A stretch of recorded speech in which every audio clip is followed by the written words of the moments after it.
Hi, Susanna Anderson here from the Are They All Yours blog at StephenAndersonFamily.com. Today I want to introduce you to one of my very favorite board games.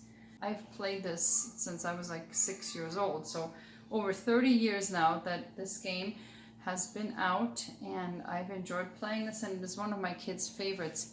The game is called Enchanted Forest, and it is published by Ravensburger. Now, board games are published by different publishers, just as books. And Ravensburger's trademark is this little blue corner. So whenever you see a board game box, you will see this blue corner on the sides of the box, and the publisher Ravensburger. So the beauty of this board game is that it is actually very German looking. It looks like a forest in Germany.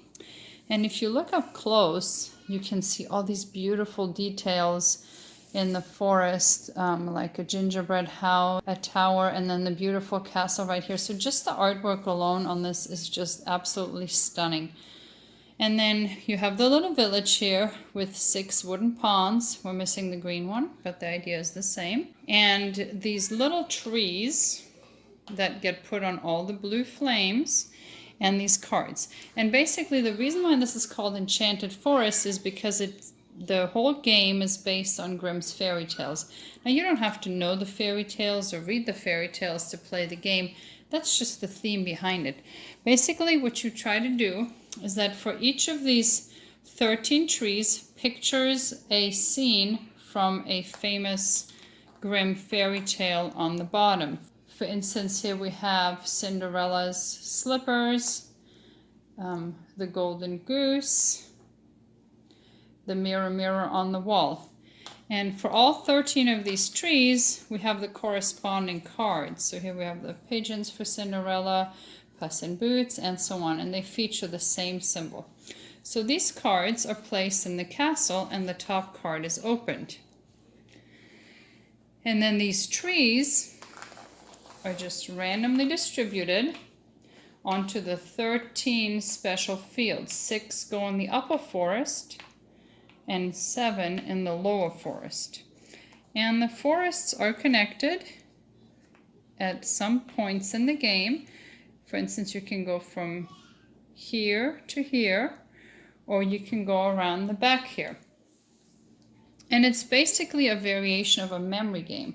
Whichever player manages to get 3 cards in the castle first wins the game. Now, to get a card, you have to basically go all the way to the castle onto this little key field here. And when you get there, you have to show the tree that has this particular symbol under it. So, of course, before you're even able to do that, you kind of have to make your way through the forest first and find the symbols and memorize them so that when a card comes up, you know where it's at. The game uses 2 dice, so on your turn, you roll both dice. And you can either combine them, or you can use them to walk in 2 different directions. So I'm just going to take the yellow figure here, and I'm going to go 1, 2, 3, 4, 5. At this point, I get to decide whether I want to go up this to the top forest or the lower forest. I typically like to go to the lower forest first, so 6 and then 2 more. Other players take their turns. My turn again, a 5 and a 6. When you get down into the forest, you basically want to see how can you split up your turn to where with your 2 rolls of dice, you get to ideally visit 2 trees if possible. 1, 2, 3, 4, 5, 6. 1, 2, 3, 4, 5. So 1, 2, 3, 4, 5, 6. If you land exactly on it, you alone get to look at that. And I'm going to memorize that these are Cinderella slippers down here. And I'm going to put it back. And I'm going to go 1, 2, 3, 4, 5. And these are the boots from Puss in Boots. Other players take their turns. My turn again. Now I have a 3 and a 1.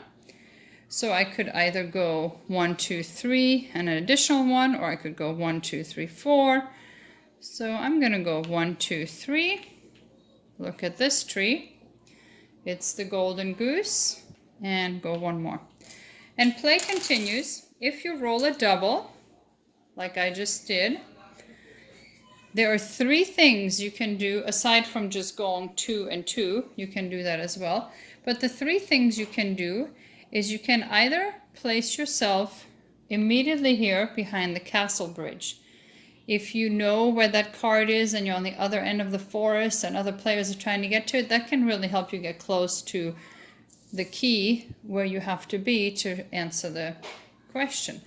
Or you can change the card that is on the top. You put this on the bottom and you open the next card, because maybe you didn't know where that one was, but you might know where this one is. Or the third thing you can do is you can transport your person to any tree in the forest. This is useful if you've, say, explored the entire lower forest, but maybe one of the trees you missed because the roll of your dice didn't quite work out. Or if you've explored them all and you want to get to the top very quickly, you can just go up there. This is great if there's only a couple of trees you have not yet explored to transport yourself there. So in my case, I rolled the 2 and the 2. I'm just going to change the card. Unfortunately, I still don't have that. Game will continue. 3 and 6. 1, 2, 3, 4, 5, 6. This is Aladdin's lamp. I'm going to go back this way to hit up the trees I've missed. And of course, there are no other players in the game right now, but you get the idea. If you do land on a field where there's another person, you can kick them out and send them back to the village. So this is useful if somebody's heading for the castle and you know that they're about to get a card, you can do that. 1, 2, 3, 4, 5, 6. And this is the belt with the number 7 on it. I don't know what that fairy tale is called in English. And I'm going to now head up to the top forest. I've seen so many of these. So let's say that a card comes to the top of a tree that I have already discovered, or that I find the tree of the card that is on the top. I now want to make my way to the castle as quickly as possible.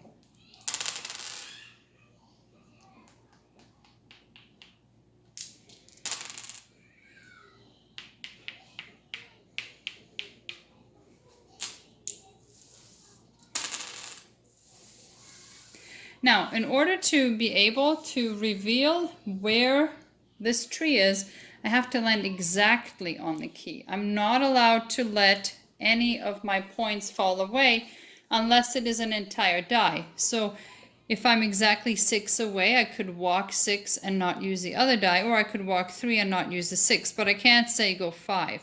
So in my case, 1, 2, 3, 4, 5, 6. 6 would take me here, but I'm not on the key. So what I'm going to do is I'm going to go 6 to here, and then go 1, 2, 3, and here I am on the key spot. Once I am there, I'm allowed to reveal the tree. However, because it is a memory game and my memory might be serving me wrong, before the player is allowed to reveal it to everybody, he picks up the tree and looks at it for himself, verifying that it is the correct one before showing it to all the other players for proof, placing the tree back on the field and taking the card. This card is now mine, and the player that gets 3 cards first wins. This reveals the next card in the stack. This is the golden ball that the princess dropped and the frog prince retrieved for her.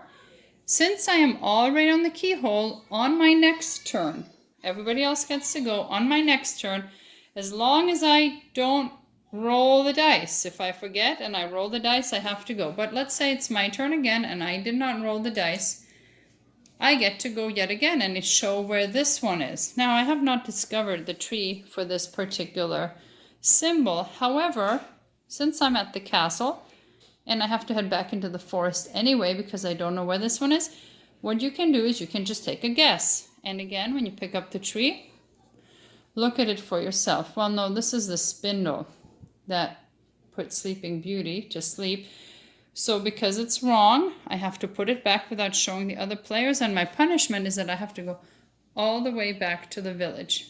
But I got a new tree, so really nothing is lost. Play continues in the same fashion until one player has all 3 cards. The game ends, and that person is the winner. So it's a very simple game as far as the principle behind it. It is great fun to play. I have literally played this game hundreds of times.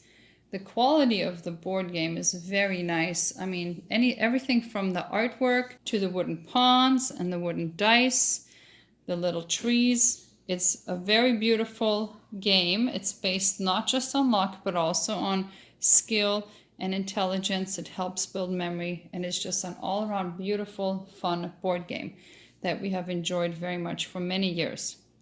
If you do not yet have it, I recommend you take a look at it and see if it's something you would be interested in for your family. Thank you for watching.